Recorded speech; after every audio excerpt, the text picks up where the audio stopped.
My name is Dray Sears. I am the owner and creator of Dramatic Creations, and I make one-of-a-kind home decor, jewelry, and also do community building around Austin. How long have you been doing that? Yeah, I have been doing it officially since 2018, 2019. Once the pandemic hit, I told myself I kind of wanted to do something different. And so I ended up deciding on wanting to start a business. I've known ever since I was a kid that I wanted to have a business. I just wasn't sure what I wanted it to be. And what were like your initial steps to Yeah. starting your business? So one was definitely the name. I like pondered a bazillion different names and was like, what feels very me, but also is like, I always think of that funny meme where Beyonce, she's like, I want something that says I'm here, I'm big, Beyonce. And I felt like that with like Dramatic Creations.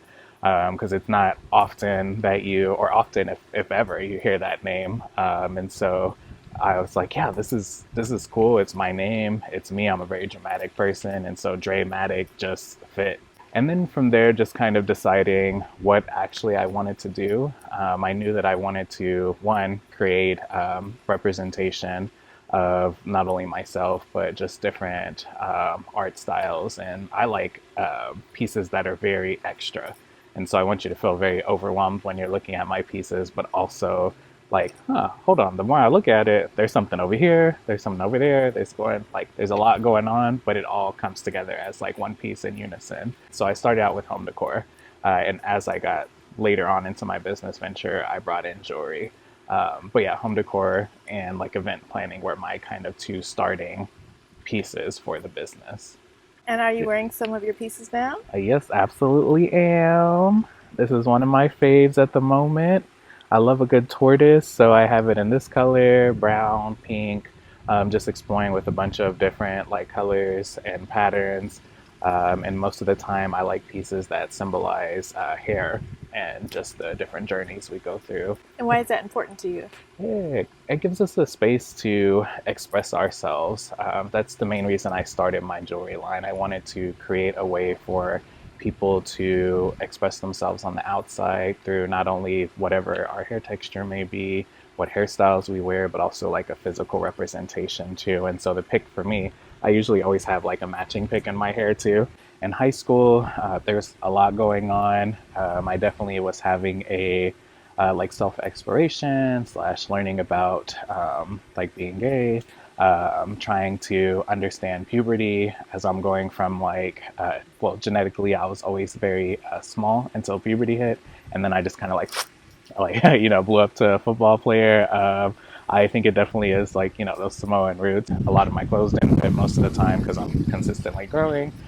Growing up in a single parent household, like people all the time would always say, high waters or like kind of things like that. Being multicultural as well, like I would always get called mutt. So I went through a lot of like different hair explorations. I've done a mohawk, I've had braids, I've done my fro. I had a perm, which is, if you're already friends with me, you've seen it multiple times on my Instagram.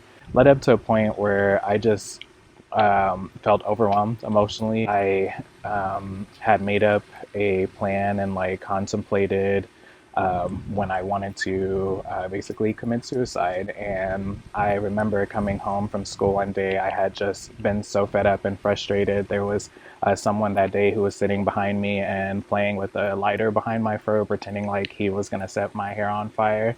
And also like having students randomly throw like pencils in my hair. I remember my mom coming and just sitting next to me on the porch, and she could tell something was wrong.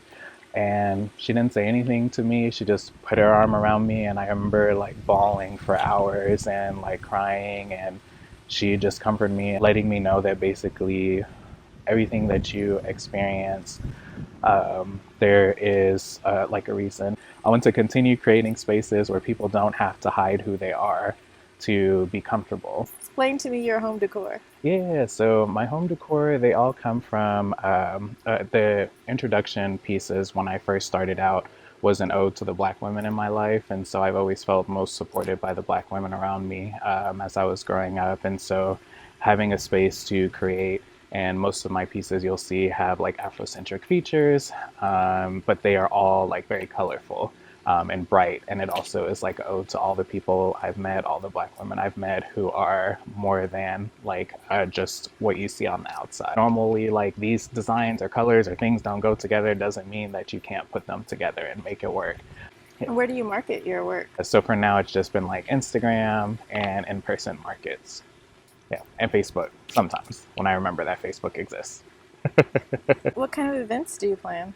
Yeah, so in the beginning, I really just wanted to help any and everyone who was doing events. I spent a lot of time with my granny growing up, and she just was very much, I would say, the matriarch of the family. And no matter who you had like beef with, or if you were upset with anybody, whenever a family holiday came up, you had to be there, or else you would have like hell to pay. Which I really loved because it kept the family together. You would spend all the time with your cousins, your aunts, your uncles, and see everyone in one space. And so when she passed in 2012, it kind of like gave me the kick in the butt that I needed to be like, okay, I want to help someone create a space where they feel comfortable, and whether it be price range or just what type of event they want to create, working with them to put on something they're going to be happy with. I just stepped into my 30s, and so now in my venture, I made the crossover from event planning to community building because I feel like my heart is more in tune with community building. And so a lot more of the events I do now are focused around networking. And so creating a space for artists and creators, entrepreneurs to come together in Austin and just enjoy each other, learn about what you do. So what I try to do with my events is prepare people up in similar fields. And so like if you do art, I'll plug you in with another artist. If you do music, plug you in with other musicians. So you already have a similar background to start from. And also giving like prompt questions that you can look over the night before just for you to come and sit and be one with the community, or create a space for us to all share and care about each other, especially in the state of the world. Were you a creative child? Yes, absolutely. So I think that honestly came from my mom. One of my oldest possessions that I have is she created a bowling pin for me for my birthday. And she used to work at Showplace Lanes, and so it just said like "Happy Birthday," and it was just different patterns, different fonts, different colors, and I still have it, and just remember like that was just blew my mind. Like ever since, I've always just loved creating, making things. If anyone has put on parties, I've always been like, you need help cleaning up? Like, you want me to help you organize? You need ideas for like this table? How do you want to set this up? Or what can I do to help? What do you see for yourself in the next 5 years? Ooh, that's something I've been asking myself, and I don't have an answer quite yet. But I do know one of the main things that I could see for myself is one, elevating my jewelry collection. I want to continue to create pieces that pay homage to hair journeys and create again a physical like representation for people to rock. Also networking. Like my heart is very full after hosting my networking events, and so I want to continue to find ways to keep it creative, and so it doesn't get repetitive for people to come. And what do you want your legacy to be? What do you want to be Yeah. remembered by? Ooh, that's a good question. I've thought about this a lot. I think growing up, I always connected that to having children. And now, as I'm getting a little older, I think for myself, I would want it to be the way that I treated people. I do believe nobody's perfect, and we all always learn and grow. And so, as I continue to grow and create these spaces and connect with people, I would want it to be something that I left behind that helps continue to grow those for future generations. But like continuing to network until I am in the ground, I guess, at some point. But yeah, loving others as you want to be loved, treating others as you want to be treated. I think I would want that to be my legacy.